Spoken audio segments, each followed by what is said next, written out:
Hello, I'm Katie Hill and I'm the curator of Strange Wonders, Jizi and Other Pioneers of Ink. This exhibition delves into the story of ink through the artist Jizi, who lived in the second half of the 20th century up to 2015. And the other half of the exhibition is made up of a range of paintings from mainland China, Taiwan, Hong Kong, showing a really wide range of practices, still engaging in the theme of ink and exploring ink as a language in contemporary art. So the title of the show, Strange Wonders, is taken from a poem by the painter Ni Zan, and that connects the exhibition historically to the long tradition of the poetic engagement with culture and nature by painters and poets from centuries back in Chinese culture. The title brings together the theme of nature, Taoism, the cosmos, and all the ideas that painters were interested in and still are, which is engaging in classical texts, but also creating new contemporary languages through the medium of ink.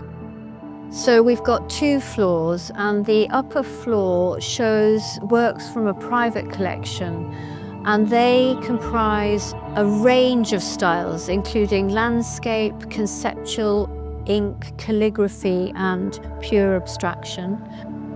And then the floor on the basement of the gallery shows Jizi's work, this incredible pioneer whose life was a tough existence as somebody who was self-trained, self-taught, and towards the end of his life, he produced this extraordinary range of works, many of which are shown here in the exhibition. Jizi's work has never been shown here in the UK, so it's a really special moment to bring his work to audiences in London.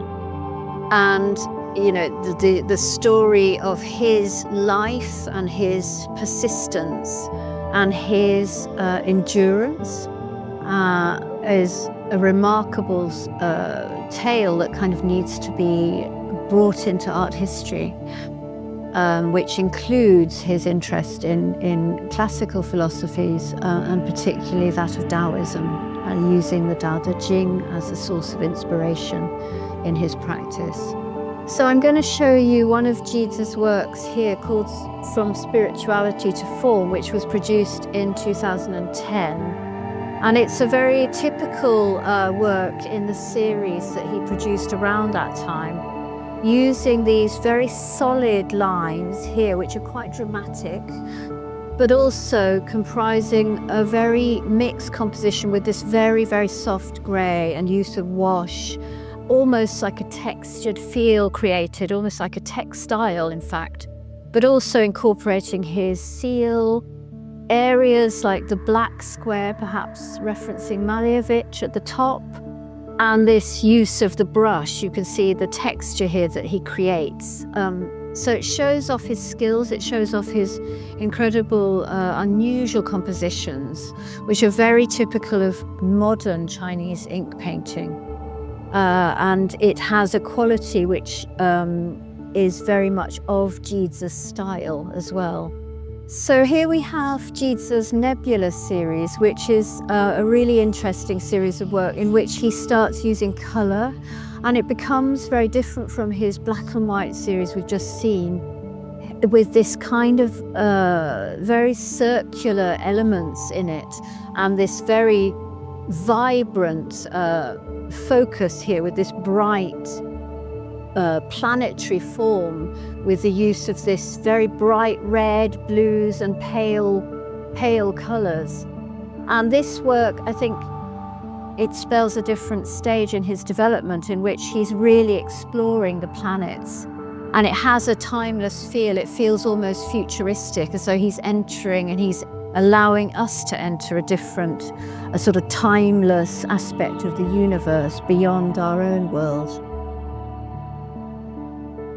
So here we have Jizi's great masterpiece, The Spirit Flowing in the Vast Universe, which is this monumental horizontal scroll made in ink. It's an incredibly dynamic work, showing this vast landscape of clouds, of water, of stalactites, cave-like structures, and things that are constantly moving, sort of formations, we could say, that are of the universe but also otherworldly.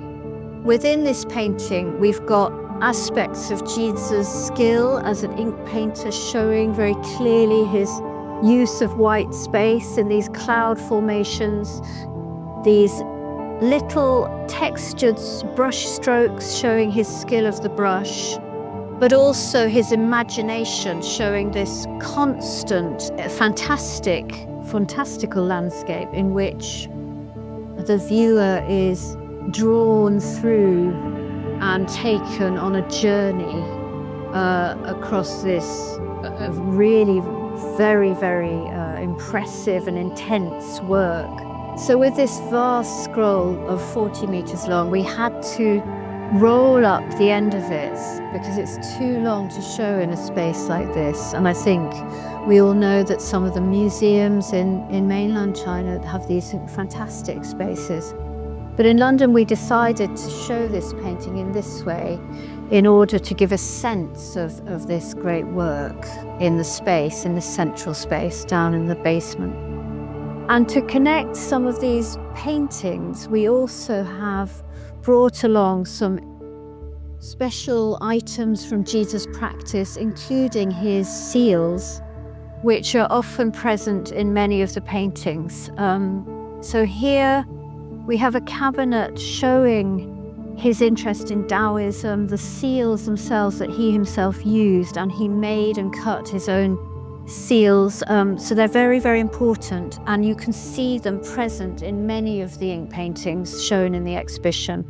So we wanted to make that connection between his practice as an ink painter and his skill, as a seal carver, his deep understanding of the literati tradition in China.